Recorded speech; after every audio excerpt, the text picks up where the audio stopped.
Salutare, dragi prieteni! Vă salutăm astăzi de la Roma, din Italia, unde avem deosebită plăcere să-i facem o vizită prietenului nostru, Fădăr Crăciun, un columbofil român care locuiește în Italia de 24 peste de ani. 20 de ani, da. 24 de ani și concurează aici de câți ani? De 19 ani. De 19 Acesta este al 19-lea an, în 2024, care concurez. Cu deosebit succes, dar despre asta puțin mai încolo în Tot interviu. timpul am fost și vicecampionul Italiei la fond femele. Da, ne întoarcem la asta, dar până să ajungem la rezultate, cum ai început să concurezi porumbei? În România foarte puțin, nu am avut timp, am plecat la o vârstă cam fragedă în străinătate, am rămas aici. Pasiunea m-a făcut să-mi găsesc o casă cu teren. Primul lucru am făcut, mi-am construit crescătoria.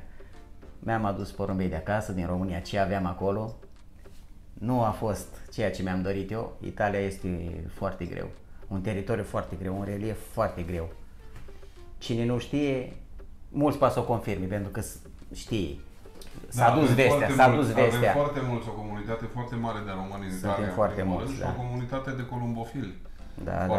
Sunt câteva crescătorii foarte puternici la Roma, cu care mă bat cu ele. Ce distanțe concurezi aici? Până la 600. În ultimii 2-3 ani am reușit să facem de 2-3 ori. Am făcut Franța, am făcut Lyon, am făcut Paris, San Sebastian, care a fost, Berlin, am participat și la Berlin. Cât a fost de greu și nimeni n-a crezut, au sosit porumbei și la noi de la Berlin. Și pe ce direcție concurați? Noi de la Roma în nord. Am probat și sudul. În sud este mai greu. În nord ajungem până la confini, până la graniță cu Italia, să zicem așa, avem 600, 700, ultimii din spate au 700 de km. Concurați pe teritoriul Italiei? Da. Deci nu ieșiți din țară? Nu, numai doar ce am făcut concursurile de Franța. Dar sperăm să reușim să facem în fiecare an câte un maraton, așa să zicem. Toți avem 800. Și cu ce porumbei concurezi aici? Eu am porumbei de Stickelbaut, con Ardean. Am aici 4 porumbei. N-am putut să aduc din tot ce am. Sunt un colecționar. Dar v-am adus din garda mea, care nu mă lasă niciodată, să zic așa. Am adus la etapele scurte? Merg cu Cobman și Van Dijk. Gabi Van den Abele, foarte buni. Toată lumea are, nu vreau să jignesc pe nimeni, toată lumea are, dar ce dețin eu, poate am avut un pic de noroc prin prietenii mei, unde am achiziționat, nu mă lasă niciodată. Eu sâmbătă am venit de la un concurs foarte greu, de 600 de kilometri, cu un porumbel de Gabi Van den Abele. Am înțeles. Povestește-ne un pic de rezultatele de anul ăsta, că sunt chiar impresionante. Păi, ultima gară, cum zici tu. Ultimul concurs de sâmbătă, de alaltă ieri am reușit la etapa semi-națională, tot gară etapă de fund, am luat locul 1 și 2. Frumos. Cu 38 de grade. Am sosit tot cu același porumbel, acum 2 săptămâni a fost aceeași etapă, tot el a venit primul, sâmbătă iarăși primul. Anul ăsta am făcut un pic de frică la alții, să zic așa. Și cam la toate etapele, că mi-e trimiteai link-urile și vedeam, cam la toate etapele de la cap la coadă. Eu încep foarte bine la viteză. Eu ajung la viteză și cu porumbei de fond sau maraton. Am porumbei care fac 13-14 clasări și sunt porumbei de fond. Este teritoriu așa de greu. În momentul când trecem de 250 de km, trecem munții, Apeninii centrali, concursurile devin grele. Deci quindi se aseamănă cu alea de fond, ale noastre din România. Este foarte greu. Până la Firenze, multe columbai sosesc, crescătorii sosesc. După ce se trece munții, vine cine e mai bun. Așa, acum dacă ne spui, că știu sigur că vrei să ne spui, cum ai pregătit sezonul ăsta ca să fie atât de... Marius, în luna decembrie se vorbea să ne unim cu toții, să facem toți concursurile împreună.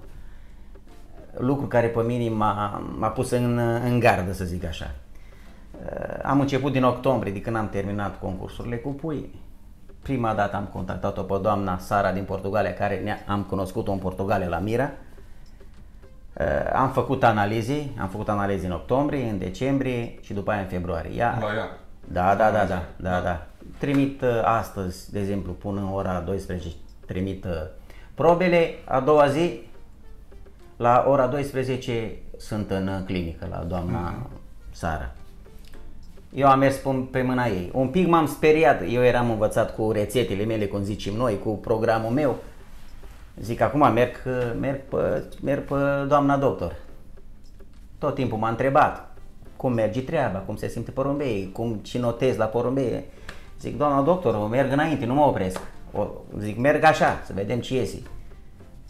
Vă spun, mi-a fost un pic teamă. Făcând toate analizele astea, am văzut porumbei, schimbare la porumbei, vă spun, în februarie, când am băgat la perechi, când i-am împerecheat, am simțit porumbei, se vedeau porumbei. Stai puțin, ne întoarcem la analize.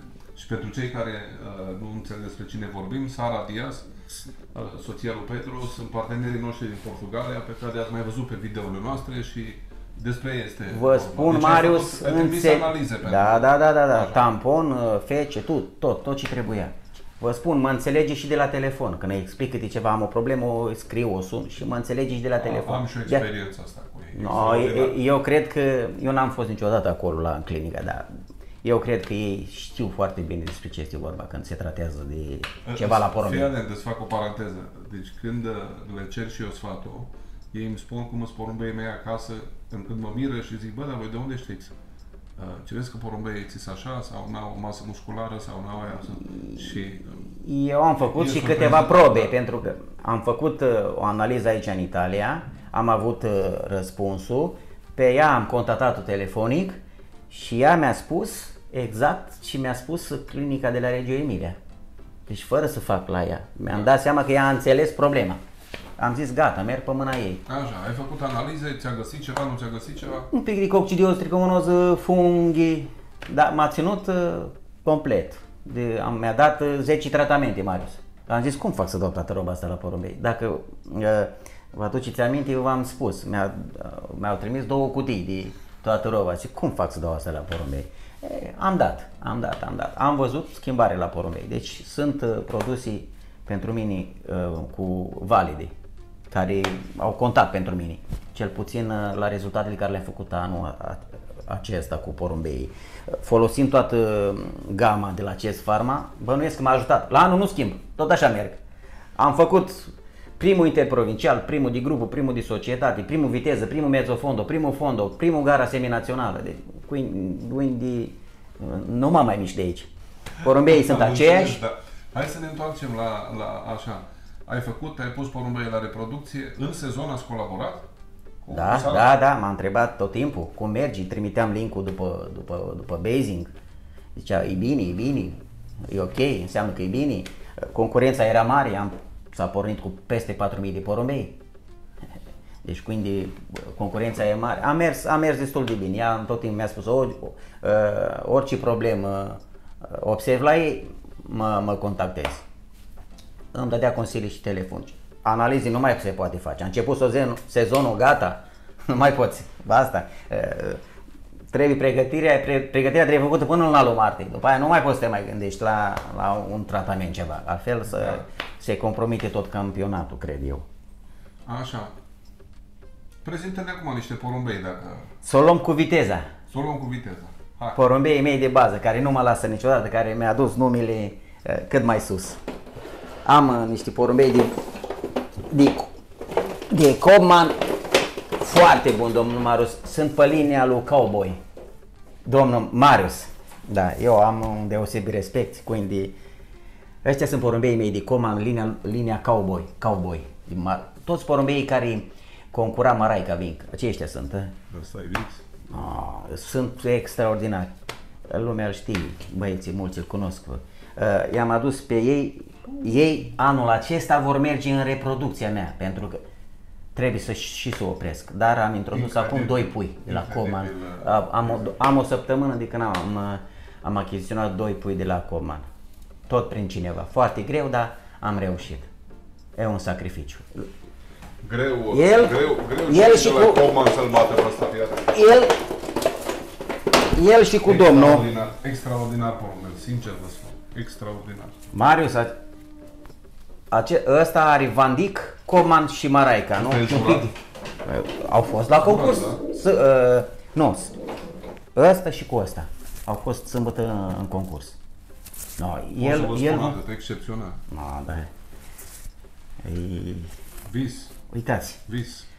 Porumbelul acesta la al treilea concurs a venit rupt de uliu, ciufulit un pic, fără pene. Uitați cum i-am sudat pana, l-am observat chiar la îmbarcare. I-am făcut asta la îmbarcare. Aveam un tub de superatacuri. I-am lipit o pană. Porumbelul ăsta, băieții mei, prietenii mei de la Roma îl cunoaște. El îmi vine primul din Reggio Calabria, de la Pizzo Calabro, din sud, un concurs care a fost organizat de Federația Italiană, unde a trebuit să participăm și noi din centrul Italiei, să zic așa. El vine primul, la 2 săptămâni pleacă la 600 de kilometri în nordul Italiei, în partea cealaltă, și sosește al patrulea. Din sud mi-a venit primul, din nord mi-a venit al patrulea. Excepțional. Și el va merge și el la reproducție. Incredibil, dragii mei, eu spun cu mâna pe Sunt 20 de ani aproape 20 de ani de când concurez aici, ei au rămas. Am foarte multă, familiile sunt foarte mari. Mai dețin și Frederic Filip, tot porumbei de viteză foarte bun, dar fac diferența la anumite etape. Etape mai grele, cu vânt din față, din spate, ploaie, nu ploaie. Nu pot să vă arăt tot, să vedeți cum sosesc și pe ploaie și pe vânt. Și acum să vă arăt, domnul Marius, ce vă place vouă în România, maratoniștilor. Salutați maratoniștii din România. Nu este pe toți de pe tot globul, că avem urmăritori din Nu este un Franz Labuev, mai este un Stickelbaut, dar este foarte bun. Sunt foarte buni, Marius. Deci nu cedează. Dacă nu este atacat și nu are probleme pe traseu, chiar dacă greșește, remontează și sosește acasă. Porumbei care nu m-au lăsat, cred că sunt o generație de 10 ani. Și el va merge și el în reproducție anul ăsta, pentru că a sosit de la nu știu ce fond, a sosit lovit și el. Foarte frumos. Foarte frumos. 2 grame are. Deci exact. Uitați aici, nimic. Acesta este cu Stickelbaut cu Ardean. Uitați cât este un porumbel de maraton este. Un pic voluminos, dar zic că e făcut de polesterol. 2 grame are. Sosesc cu vânt, cu ploaie, cu orice. Foarte frumos. M-ai lăsat, pentru mine, m-ai impresionat cu porumbei.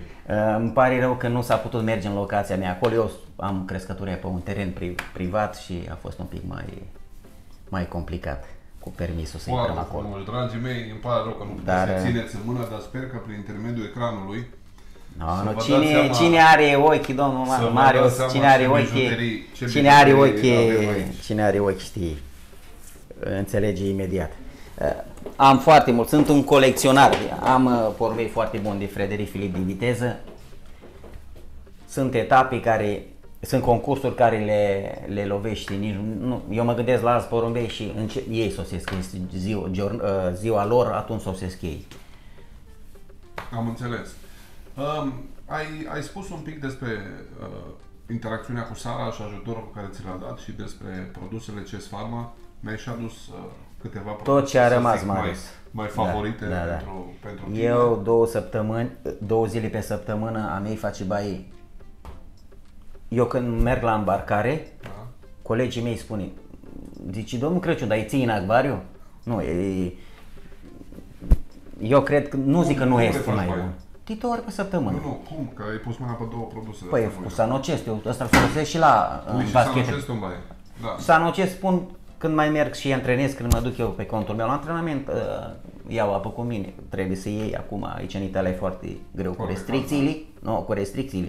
Când mergi cu mașina, trebuie să ai tot în mașină, apă, să-i arăți că aici nu este cultura asta așa ca la noi în România, dar trebuie să ai tot la tine, teser, hârtia de vaccinat, și nu, iau și asta cu mine.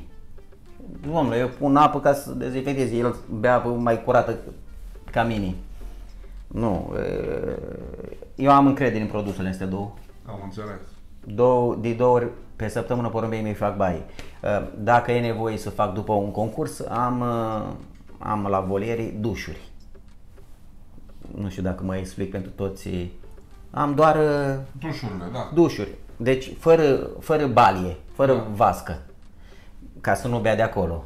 Ca să bea ce le pun eu. Eu aștept porumbei cu ceaie, dar dacă e concursul și am nevoie, cum au fost caniculele astea, acum căldurile astea, porumbeii mei toți se duc în voliere și fac așa. Chiar dacă eu nu dau drumul la apă, după o jumătate de oră, o oră după ce un pic să dezmete ce este. Și dau drumul și totul se duce jos. El nu poate să bea apă. Interesant sistem. No, da, l-am văzut la cineva în Germania. Interesant. Duși. Și cum recuperezi porumbei după concurs? Marius, eu îi aștept cu apă curată. Da. Îi las să-i văd cum vine, nu? Toată ziua, îi las până seara să adună cine e de adunat. Luni și marți mai iau de ei, să zic așa, cu recuperare. Zbor duminică și luni și marți recuperare. Da. Luni și marți mă stau de ei, marți văd ce rezultat am. Și știu. Cum stai de ei? Stai, explică-ne. Stau de ei cu recuperarea, să-i recuperez. Cu ce produse? Cu electroliți, tot timpul ceai. La mine nu există. Fără ceai, eu îi aștept deja de duminică. Dai și proteină sau proteină? A doua zi. Nu imediat. Nu. Când vine dau depurativ, da. Mâncare depurativ cu apă curată. Deci îi las până seara, Marius. Da. Îi las până seara corect. Liniștit, să zic așa, fără să beau și mai multă apă. Să știți, când vin de la concurs, îmi golești beverinul, adăpătoarea, imediat. Ia să vedeți când aveți ceva, cum bea mai puțin. Eu am observat. Eu aștept cu apă curată. Îi las până seara, dacă este și concursul a fost foarte greu, poate seara pun un electrolit. Dar luni și marți, tot ce trebuie pe mâncare, tot ce trebuie în apă, știi, toată lumea, electroliți, proteină pe mâncare, cu anumite uleiuri, dacă e nevoie, ulei de usturoi, cu proteină, cu... Mai dă-ne și din casă, nu? Da. No, și ca și condiționare dai ceva pentru pregătirea lor de concurs? Da, deci miercuri văd care este situația, cum stă, dacă e ok, mă gândesc și ce concurs mă așteaptă, întotdeauna, de joia începi să te uiți la vreme, tot contează. Schimb rația la mâncare, dacă e nevoie o dublez, dau mâncare mai bună, un energy, ceva, tot ca să-i încarc dacă e nevoie. Depurativ mergem până marți seara, de miercuri deja dau 3 feluri de mâncare. Îmi pregătesc mâncare, eu scriu așa, duminică și luni am, cum să zici, bidone, am așa, pe bidon scrie duminică și luni, marți și miercuri, joi și vineri. Sâmbătă dau în baza cum este concursul dimineața. Dacă îi vând din față, le dau mai mult și mâncare mai de mezzofondo, să zic așa, de fond, cu mai mult porumb. Dacă este un concurs ușor, care să anunț un concurs ușor cu vânt din spate, dau foarte puțin sâmbătă dimineața și la ora 12 îmbarchez. Am înțeles. Puii, cum îi selectezi? Până la ce distanță îi zburați aici? Până la 300 de kilometri, 330 am eu cel mai mult, da. Am înțeles. Ce să zic, eu te felicit pentru rezultate. Vă mulțumesc. Chiar excepțional. Vă mulțumesc. Nu, anul ăsta, eu am avut un an foarte puternic în 2016, dar puternic. Nu am crezut că îl bat pe ăla. Anul ăsta mi-au spus, joi când am făcut îmbarcarea, mi-a zis băieți, zice Crăciun, îți lipsește să mai câștigi semi-națională, pentru că asta este cu Puglia, Campania, Lazio, 4-5 regiuni, Umbria, toți. Facem toți împreună concursul ăsta. Am reușit, iar un rezultat de excepție. Am sosit cu 38 de grade, cu același porumbel, am îmbarcat 11, am 10 sosiți. Îmi lipsește o femeie foarte bună, dar o așteptăm. Nu mă mai uit la telefon că am stacat live-ul, altfel nu mai muncesc. Trebuie să mă uit dacă a venit. Dar eu nu am încredere în ea că va sosi. Așa puțin toți când pierdem da. Porumbel. Am aici albastru de Stichelbau care a venit lovit. L-am reparat, i-am dat iar fond, deci a sosit. Nu a sosit cum trebuie, să zic așa, dar el să vede că e un porumbel foarte bun. Deci i-am ales pe ăștia, doar pe ăștia 4 Marius, pentru că ăștia vor merge în reproducții. Și o să-mi aduc aminte că am venit cu ei. Foarte frumos. Acum, în încheierea interviului nostru, un sfat pentru începători sau pentru cei care vor rezultate și încă n-au ajuns la ele. Marius, și concis sau mai lung? Da. Eu cred că primul pas care trebuie să-l facă, să ia porumbei de aici. Pentru că eu am adus porumbei din toate colțurile lumii. În 20 de ani am adus porumbei, cred, foarte mulți. Trebuie porumbei aici. Ca să aduci un porumbel de undeva trebuie să-l climatizezi, nu-ți merge în primul an. Adică porumbei locali, zici, că ne adresăm, ți-am spus, ne urmăresc foarte Marius, suntem 70 de crescători aici la Roma. Dacă îi dă fiecare câte jumate de pui, deja poate să plece liniștit. Am înțeles. Sfatul e, nu ca să fac un pic traducere, sfatul e pentru toți cei care ne urmăresc din toată lumea să... Din zona lui, Marius, din zona lui. Și de acolo să-și ia porumbei. Poate să facă și altceva. Ia din zona lui, că prieten va avea și acolo. Nu o să fie prieten cu toată lumea. Da. Cine vrea să-i dea. Și o să aducă și din altă parte și o să facă comparații. Și rezultatul, imediat îi dă răspunsul. Aceia sunt care vin, care sunt din zonă, care l-au de acolo. Care ai luat de acolo. Marius, eu am făcut, eu dau un pui colo, un pui colo, un pui colo. Unu, nu jumate, cum am zis prima, unu. Am porumbel care a venit de 7 ori pe o cușcă. Nu a făcut primul pe club, dar la el sosește primul. Pentru că se vede că este începător. Dar el mă sună, zice, Crăciun, iar a venit mascul. Eu știu că vine. Eu dacă dau un pui trebuie să-l dau ca să facă diferența, ca lumea să înțeleagă. Corect.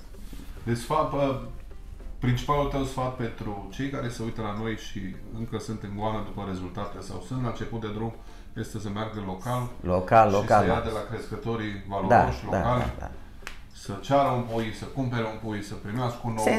Se înțelege cu omul. Important să ia de acolo. Să mai sari câte ceva când aduci de afară, dar trebuie să fii un crescător bun ca să aduci un porumbel de afară să-l climatizezi. Un începător poate dispune de bani, să duci, îi cumpără, îl ia pe ăla, îl aduce acasă, nu face nimic cu el. Un crescător bun știe să-l manevrezi ca să aducă cel. Contează și mult cum faci porumbei perechile. Eu sunt un, nu vreau să zic geniu, dar băieții mă cunosc și zice, băi, Crăciun, că de asta am și fost ales. De asta am fost și ales. În martie am devenit judici național, cum se zice în România? Arbitru care judică porumbei.